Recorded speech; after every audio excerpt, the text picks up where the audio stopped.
topics and opinions expressed on the following show are solely those of the hosts and their guests and not those of W4WN Radio, its employees, or affiliates. We make no recommendations or endorsements for radio show programs, services, or products mentioned on air or on our web.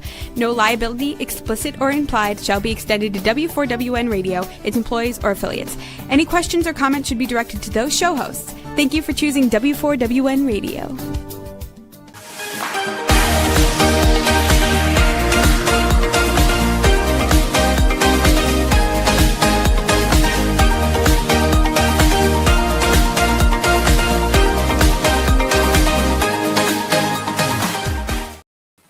Hello and welcome to Fearless Fabulous You. I am Melanie Young, your host and fearless leader of making sure that you live life on your terms. Thank you for joining me today on YouTube, W4WN Radio, which you can hear all my shows anytime on demand after this live production on more than 65 podcast channels. And I beg you to follow me, please, at Melanie Fabulous and check out my Substack by the same name. I like to share my experiences with you and my impressions to help you live an inspired life at every age and stage, particularly when you're living it longer now and you're maybe thinking about your next chapter. I'm a queen of next chapters and endless chapters. And we're going to be talking, speaking of chapters, with an author today who has published her debut book. I just think that's so exciting, debut book. I remember when my first book came out, Getting Things Off My Shelf, I was like over the moon. I had checked something off my bucket list and it felt so great, but it's also so hard to promote a book. So when a book comes across my desk and I read it, it resonates, I always like to have the author on. When I did a show on my love of books, I mentioned Recipe for Joy, which is the book we're going to be talking about with the author, and I've invited her back. Her name is Monica Comas. She lives in New York. We were talking briefly about New York and do I miss it? Yes, I do. I miss the energy of New York, but I love living in New Orleans and it's giving me more time to write. So Monica is going to share her story about why she decided to write the book, which really is about relationships first and how recipes bond the family together. That resonated with me a lot because I'll share a little bit about it when I discuss with Monica how recipes bonded my grandmother, my mother, and I, and even now after they're gone. So let's welcome Monica Comas to Fearless Fabulous You. Hi, Melanie. Thanks for having me. Well, hello, and I see the book in the back. That's great. We'll put it up on a little corner too. Congratulations. A lot of authors don't know to do that.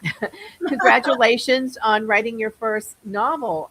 Give us a little background about who is Monica? Where are you from? What were your early interests and why you ended up deciding to take a hand at writing?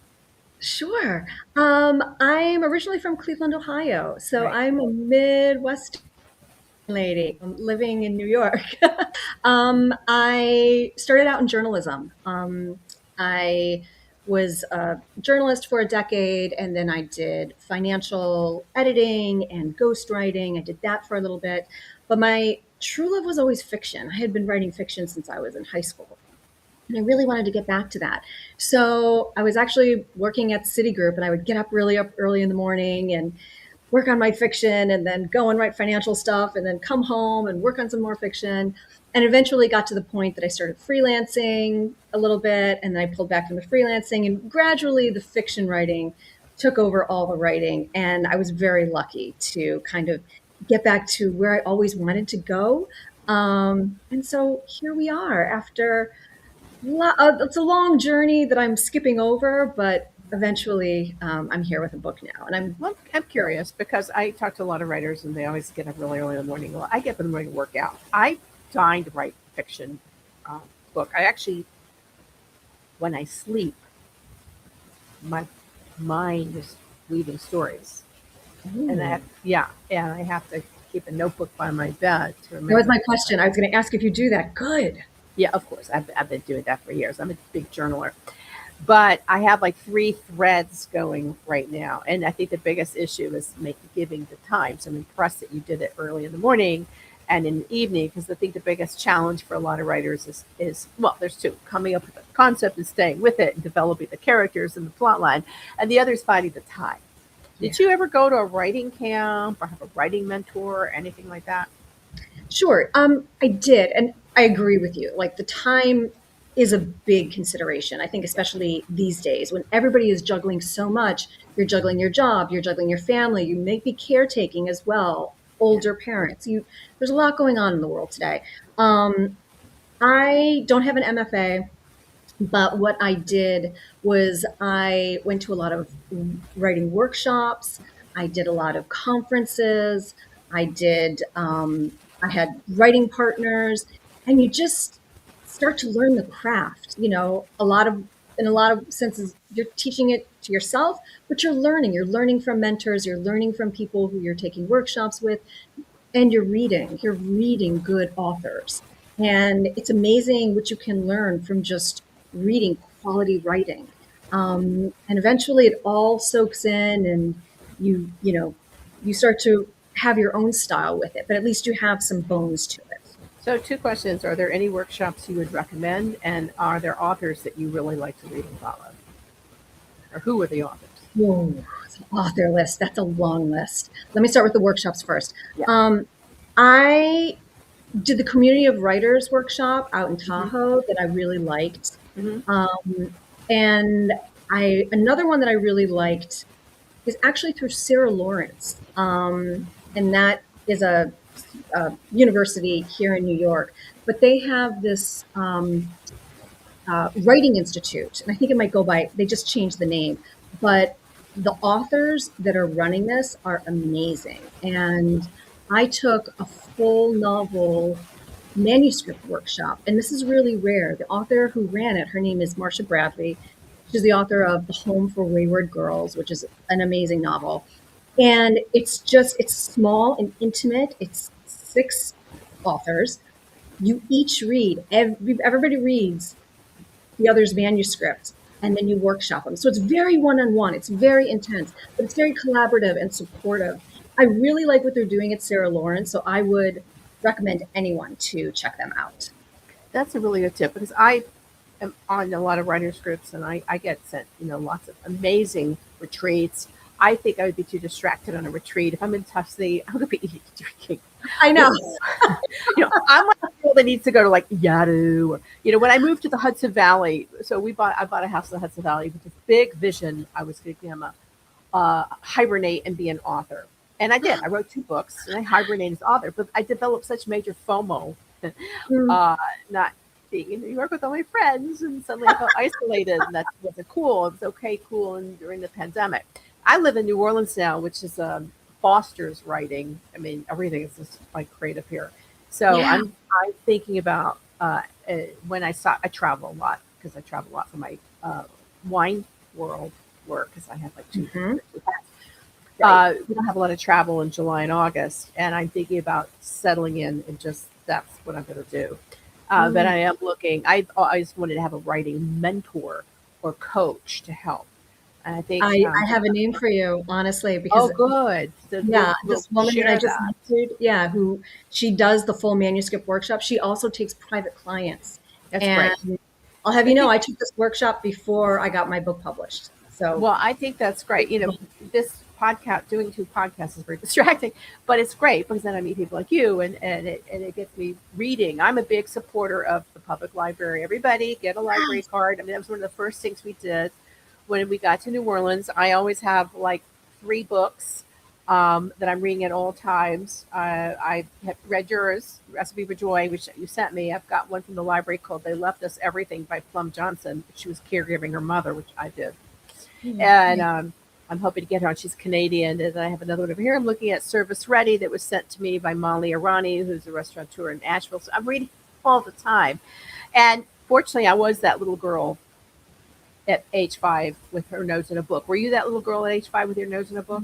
Yeah, yeah. And I love that you mentioned the libraries. I think they're so important. I They're did so my important. launch event at a library because I grew up in libraries. That's what we did with my mom, my sister and I. We would go to the library and it was the best time. You're sitting in Mhm. those tiny little chairs in the kids section, and you walk out with a stack of books, and then you go home, and those memories, like that initial entree into words and story, you carry that with you.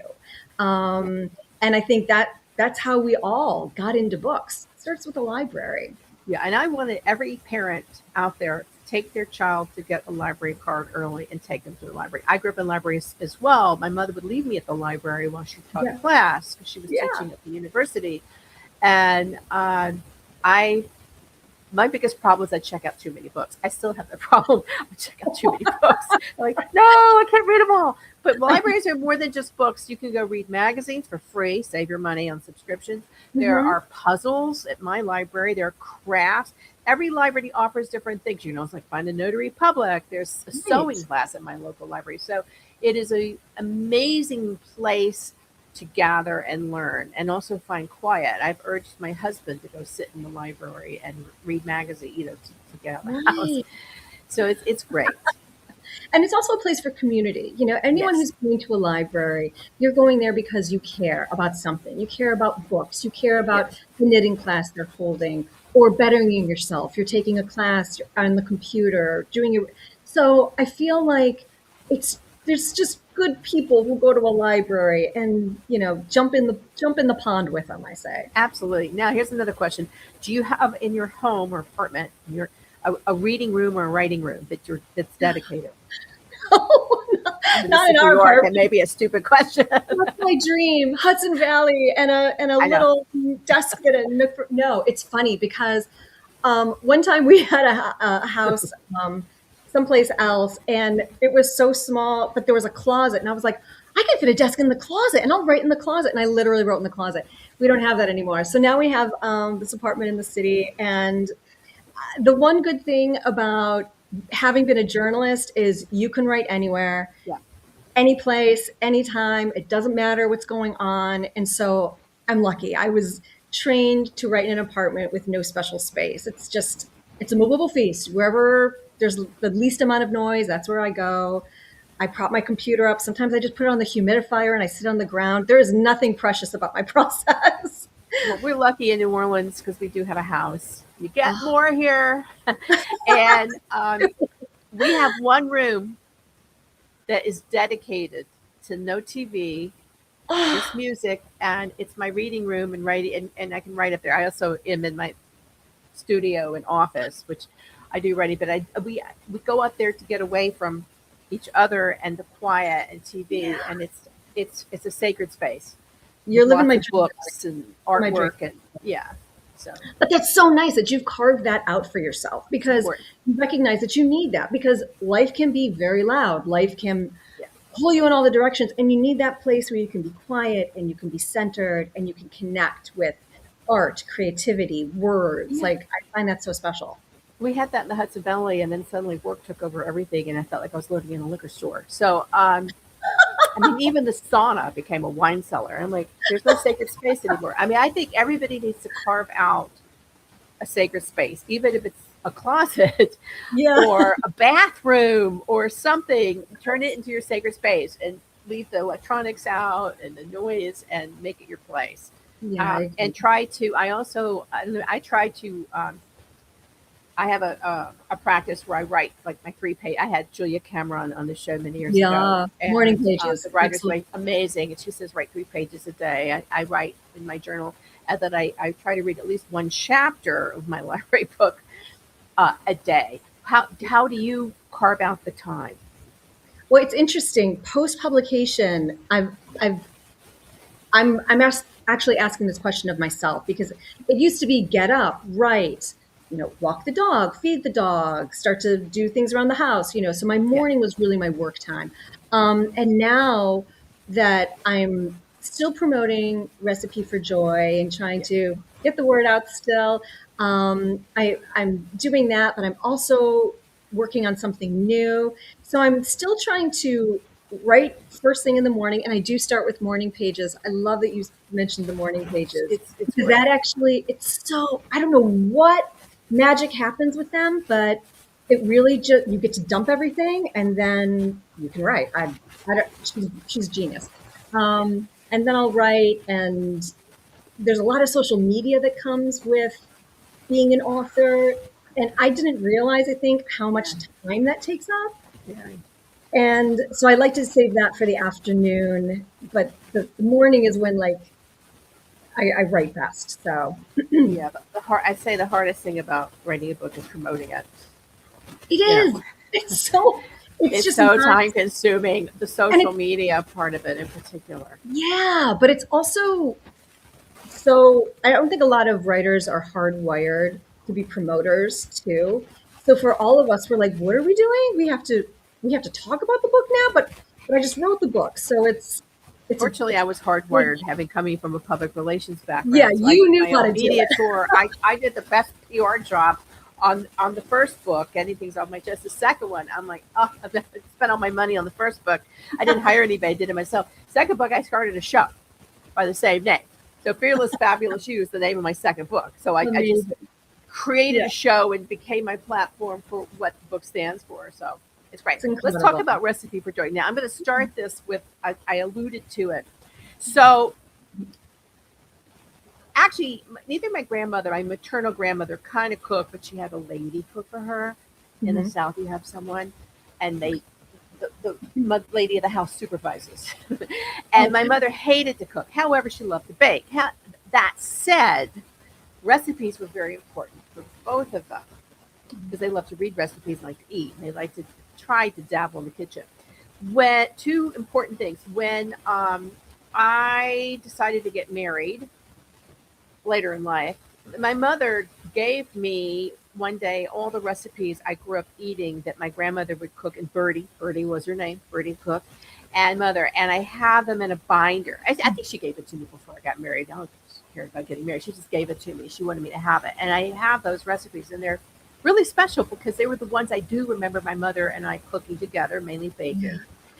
Mm. And then when I was cleaning out my mother's massively cluttered house, I found two binders filled with recipes, handwritten recipes in my grandmother's handwriting, and her mahjong girls and canasta girls.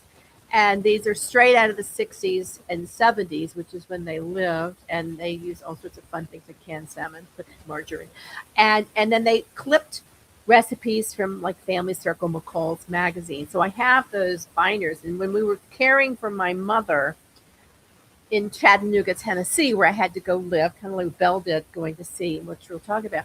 I started cooking. I found the binder. I started cooking the recipes and adapting them for now, Right, right. And that is going to end up being kind of the basis of one of the books. But it was that, I love it. I urge everybody out there, even if you don't cook.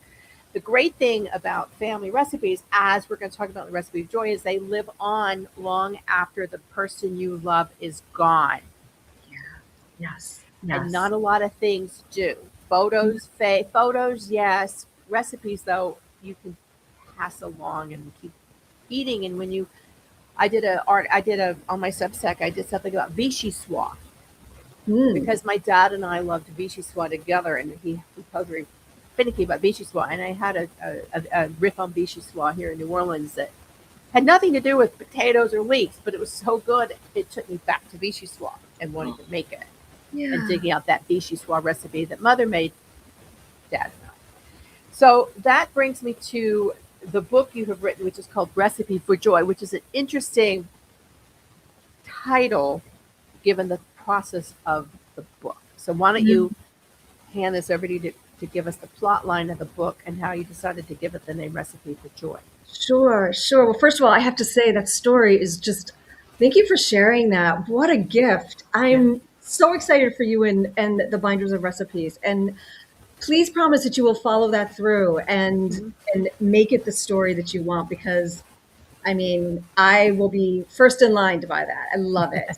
And what a gift. So Recipe for Joy, I always say that it's about a book of cherished family recipes, a series of mysterious letters sent by a secretive hand, and two sisters who need directions back to one another. And the story is it's funny. It echoes a lot of just what you said. It's about a character named Belle, and she it just doesn't have it together in her life, and she hightails it home to her grandmother, the house that she grew up in. Her grandmother raised her, her and her sister, And she kind of comes with her tail between her legs and asks if she can stay. And her grandmother's like, of course. And in the course of the time, her grandmother helps, give her confidence and build her back up a bit. And she starts stepping into her life a little bit. And the grandmother passes away. Now, her and her sister are estranged, and they've been estranged for years. And each of them receive in the mail months later a cookbook, and with the directions from a letter from their grandmother saying, I want you to read this together. And a series of letters come. They're supposed to make recipes, and they go through a journey together. But it is not a smooth recipe, let's just say. There's a lot of bumps, and what they have to do is square their shoulders to one another, to why they are estranged, to misunderstandings, to misperceptions. And in a way, these recipes remind them of who they used to be and show them the path to who they can be again. So that's a bit about the book. Yeah, and it's interesting because Belle and her sister both live in New York, but they're completely different. And the sister has an armor around her. It's pretty intense. Yeah, she does. She's Yeah. she is successful, she's married, she has kids, she is very wealthy, she is all the things that Bella's not. And Right. so there's a friction there because of that, but the friction, started a little bit earlier too. And it's interesting the title, you mentioned that because the book is a journey, and it's actually a journey through grief. And what I'll share with you is Yes. the original title was actually called Grief Cookie, but the imprint, I think, wisely said, let's think about a different title for this. And I think they were right, because at the core of this is getting back to a joyous place. And so that's how we ended up changing the title to Recipe for Joy. Well, Belle needed to find a lot of joy. I mean, she leaves New York with a lot of guilt because New York And is very. shame. We were talking about this before the show. New York is very intense. Yes. You move to New York to be successful, to discover yourself, to make it. I mean, that damn song, it puts a lot of pressure on you. It You got to does. make it. And, God, I did. But there's a lot of bumps living in New York. It's not, unless you marry someone who has lots of money and you have to think about it anymore, which, the sister seemed to have done. But she was very successful and married well, but that comes with its own pressures, as we see in the book. So the pressure cooker that is New York got to both of the sisters in different ways. Yeah. Yeah. But what's interesting, what is an underlying theme in the book, the grandmother, and let's just talk about how a grandmother's love is an unconditional love. I was not sure how the mother died. I think it was suicide. What happened to the mother? No, it's cancer. Cancer. Okay, I knew it was something. Okay, that was another book, suicide. I just read another book, suicide. No, it's books Cancer. can Yeah, blur that yeah, way for sure. yeah. No, there was another book I just read.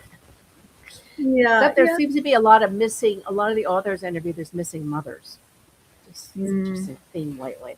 So the love of the grandmother is incredible. And I identify with that because my mother was unique and one of the first career mothers of her day, and was too busy to go to school, take me to school. I was the original latchkey child at the time, but my grandmother became my mother.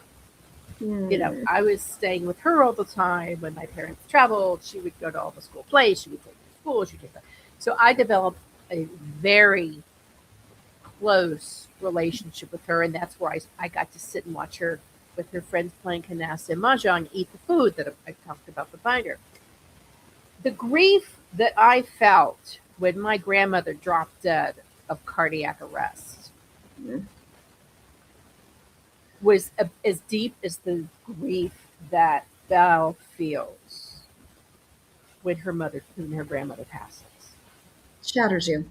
It shatters And you. you're shattered, and there's layers, and I felt a different kind of grief with my mother when she died. But losing someone that close to you who has shaped your life and given you the love that you need to bolster your self-worth and your own identity is shattering. And Belle really goes through incredible layers of grief. What brings Yes. her back? What brings her back? That's interesting. So I think there's a few things. Um, I think she has a lot of love around her, and I think she's very fortunate in this regard. Mm, She has the grandmother's friends, she has her own friends, and she has people that are trying to bring her back to the land of the living, essentially, because exactly. when you are so shattered by grief, you really aren't a part of the world. The world is rushing by you. Well, Um, especially when you've been caregiving, because yes, you're already in the land of the, when you're caregiving, you are in the land of the dying yeah, it's before that true. person is gone. Yeah, it's very true. And it's everywhere. Hmm. The ghosts are everywhere, even before the person's gone. And that's very disorienting. Yes, yes, that's the perfect word for it. It's disorienting. Mm-hmm. It feels surreal that the rest of the Yeah. world is moving along when your Yeah. world, the bottom of your world has fallen out. Um, so I think there's the people around her. And what I wanted to do with that is the grandmother, I was very close to my grandmother as well. But the grandmother in this book is actually an amalgam of my grandmother and my mother Uh, because it's the grief of my mother that is I poured into this book. right. So I think what I found is that there were women around me who had walked that road before and understood to like link arms with me and gently walk me forward. Because if you have never grieved so completely before, you really don't understand it because it's not something we're kind of in touch with in this culture. We don't do that. You Yeah. know, I think in other cultures, they might be a little more attuned to it. So I wanted to show that she had a lot of love around her that was helping her walk. Um, but the recipes as well help bring her back Right. because what they do is they spark the memories of the foods and the aromas and the moments that she had from all walks of her childhood and her adolescence and her life with the grandmother and her sister. And it was a way to show that, like, your sister's still here. Here's, so it was, they all played a part, and I think bringing Belle back. Well, the recipes are bonding. You Yeah. were not, you were abandoned in a way. You lost a mother. Belle loses a mother, a grandmother. The sisters estranged. And what's interesting is the grandmother and her sister, the aunts, Yes. right, great aunts, were also estranged. Mm-hmm. So it was an interesting parallel that the grandmother and her sister and Belle and her sister, they both were estranged. Right. And I wanted to show how easy it is for a chasm to form in a Yeah, relationship very. and how that can just keep perpetuating itself through the generations unless you actually confront it and do something about it. Um, A lot of and families go through that. exactly, exactly. I mean, my family was notorious for not speaking to each other forever. And I mean, like crazy. I have a great aunt. One of the sons never spoke to her. We still don't know why she stopped speaking. I think I know, but we'll never know because she's dead. And, you know, It happens. It's a thing that yeah, definitely happens. Yeah. yeah, yeah. And, the voices from the grave are not there. When I was, when I was cleaning out my mother's house, the voices from the grave were coming all around me because I was discovering things about my family in every Mhm. nook and cranny of a house of clutter. I would Wow. find something. I mean, the recipe book was one. One was interesting. I found the immigration papers for Wow. my paternal great grandfather, who I didn't think existed. I was told my paternal grandfather was an orphan and didn't know his parents. And in a Oh, lockbox in the garage, under a pile of debris of tools, we found immigration papers. wow. I'm This like, is like a treasure hunt for wow, you. they live. How did he become orphan? And then I took them to a cousin because I had to give a lot of this away. I had to divest of many things. And I thought, what family member would most want this? And I gave it to a cousin on my paternal side. And he told me the story that, yes, they probably came over and they were too poor to take care of their children and gave them up to orphanages. This is just common with immigrants did, kind of like people do Mhm. now with their pets. Um, and they didn't really know they blocked it out because they were so young. They thought they didn't have parents. I just couldn't believe it. Wow. Yeah. You have, I think from this house clean out you did, you have Oh multiple yeah. It's streams like that you can voices from the pursue. graves. Oh, I discovered so many weird things. Weird Wow. things. It's yeah, very strange things. Family's complicated, and there's layers and things Yeah, that you don't realize that's going on until decades later. It's a fascinating thing. yeah, it really is. And when you finish the book, how did that make you feel to finish it and say, "I'm done"? When did you know when did you know the story was done? Because that's Mm. another thing with fiction. When is it time to wrap that up? And what made you say the story is finished?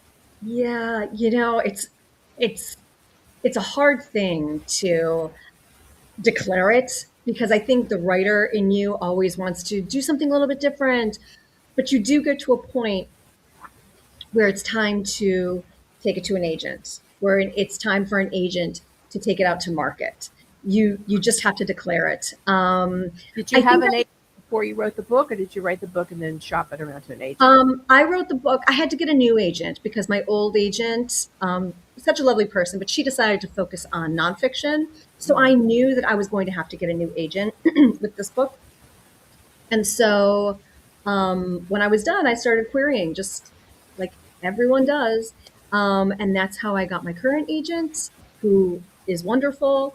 Um, and then he took it out to market. And I think I think when you feel emotionally satisfied that you have a full arc of a story, that you've poured all the emotion that you can into the pages and into the characters, and you've looked at it so much that you literally can't look at it anymore, it's done. But it's never done then, because then when you go through the publishing process, you will have a developmental edit, you will have a copy edit, you will have proofreading. So which is good, Mm-hmm. which is wonderful because your story just gets that much better. It gets refined. And I was lucky enough to work with just phenomenal professionals. So, Yeah. Who is the Lake Union Publishing? thank you. Yeah. So what was the process? I mean, getting getting the right publisher is important. Yes. I think it is important. That's all I'm going to say. It is I'm trying to figure out how to disengage from my publisher right now. Um, what was the length of time from when you wrote your first draft to going through the different renditions and revisions? How long did that take? From the time I wrote the first draft, Well, um, when you had the manuscript ready to shop around to before, get an agent. yeah. hmm I think I queried for a few months. The query process is long and it takes a long time. Yes. Excuse me. Um, but what I loved about my current agent is that I queried him. He said, send me the manuscript. And a week later, he wanted to call. And I think that's what you want. You want an advocate Yeah. who immediately loves your work, who knows how to place it, who Hmm. believes in it. And I went with him. Other agents had the full manuscript and were considering it. And I just knew that if someone believes so clearly and so quickly in something that I've written, that's the agent for me. So I would say that whole process took a few months, and then it was really, really fast. The book sold in 2 months, which Wow. is really fast. I don't And think then, things are moving that fast anymore. Publishing is a very slow moving animal. yeah, So very slow moving. I mean, that's yeah. amazing. Mm. And for anybody that is like really amazing. So if you're writing a book, just know that that's like, super amazing, and it can take a lot longer. But It really it's can. Yeah, it can take a lot longer, but it doesn't mean it's not going to happen. And, it's, Yeah. Well, no, don't give up. I mean, it took me a while because when I was shopping around getting things off my chest, the survivor's guide is saying fearless and fabulous in the face of breast cancer. Nobody saw me as breast cancer girl. They saw me as I took a lot of meetings. They wanted me to write a cookbook because I was food girl. right. But I don't even cook. I know how to promote. I go to restaurants. I know how to eat. I can talk about food, but I don't even cook. I kept shoes in my oven. Um, I didn't keep anything in my husband. I still cook. I don't cook. We were making pay tonight. I'm nervous because I'm doing it because somebody sent me a pay you pen to try out.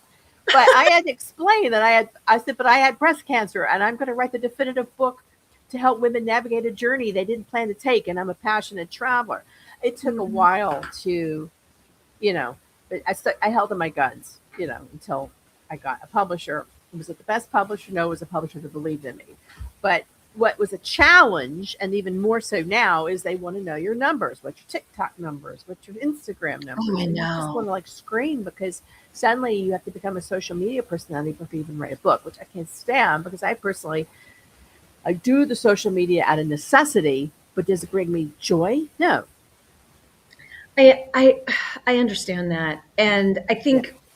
I think generationally, I mean, I have nieces and nephews, and that's just second nature to them.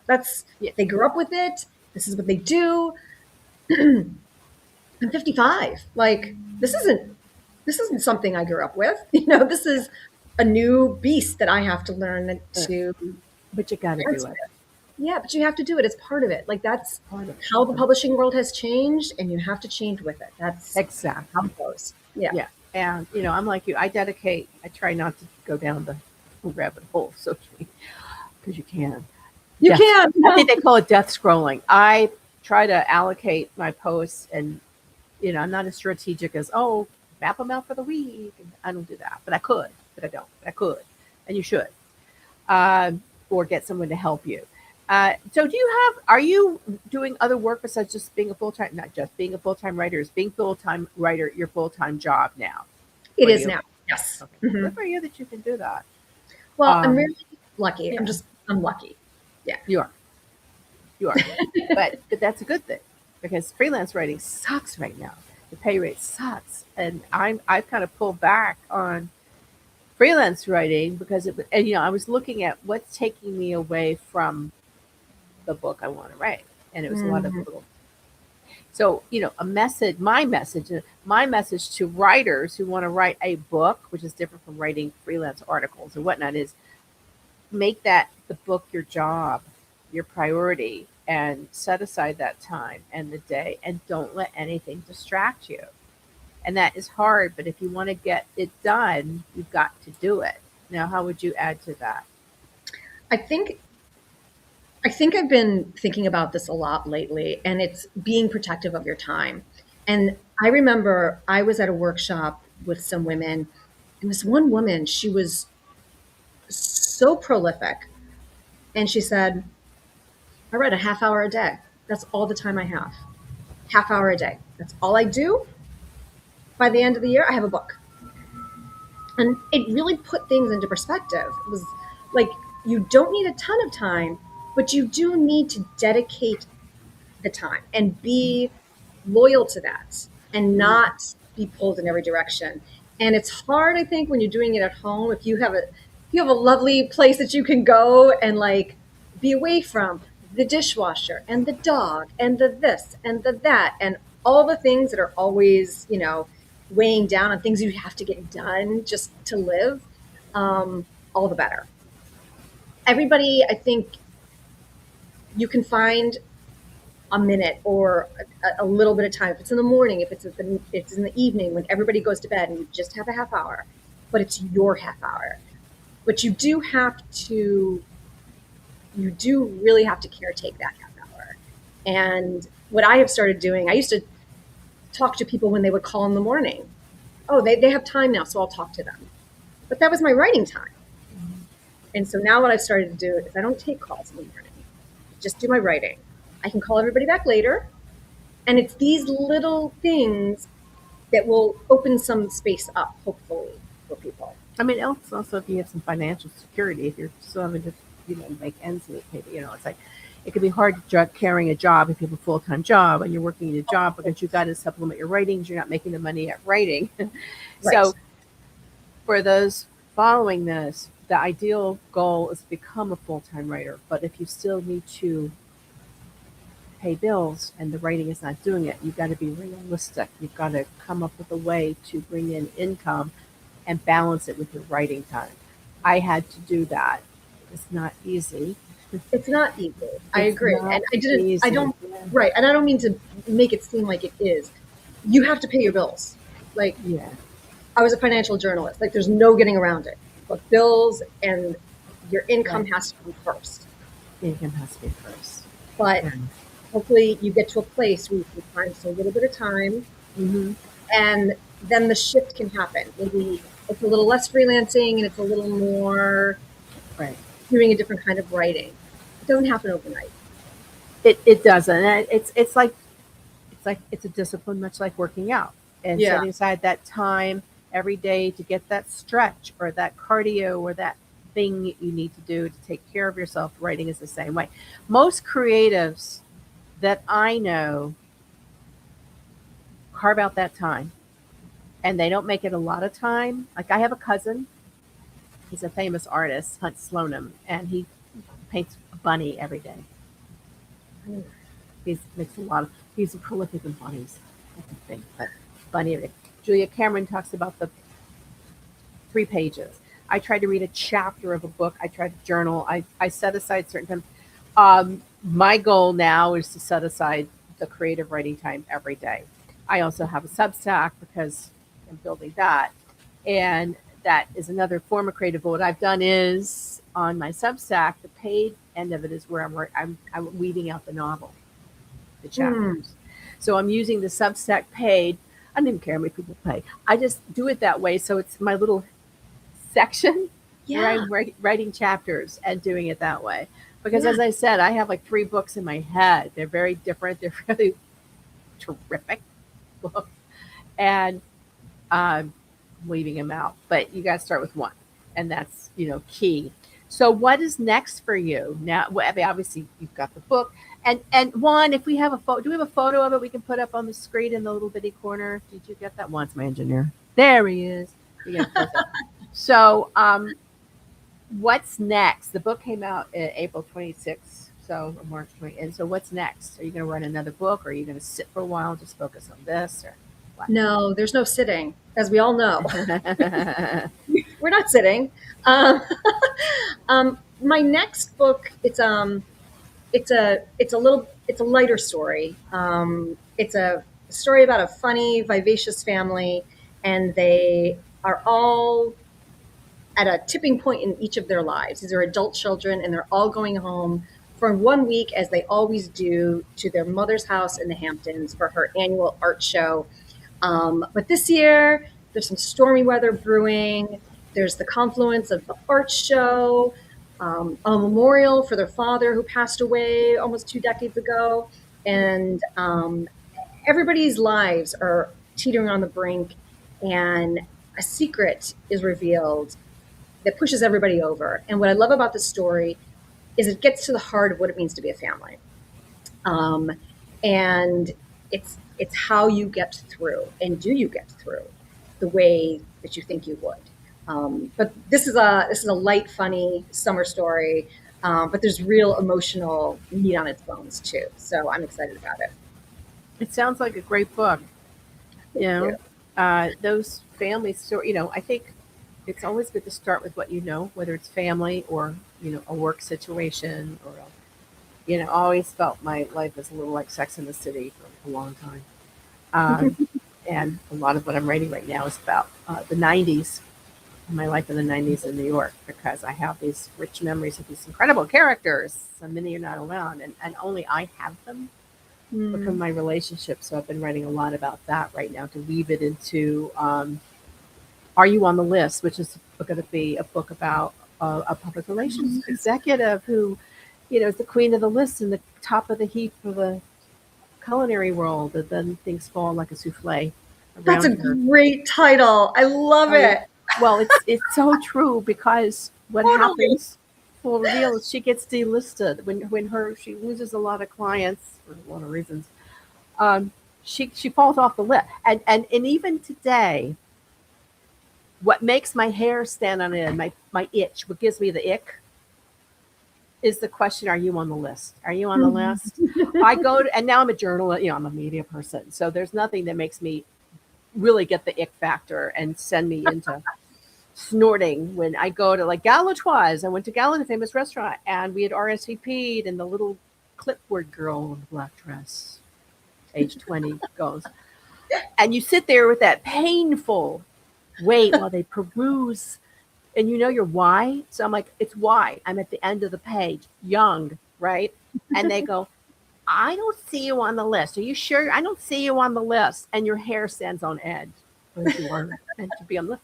And it happens. It happens. But I was the other person who was the list person. Like, I don't think about it.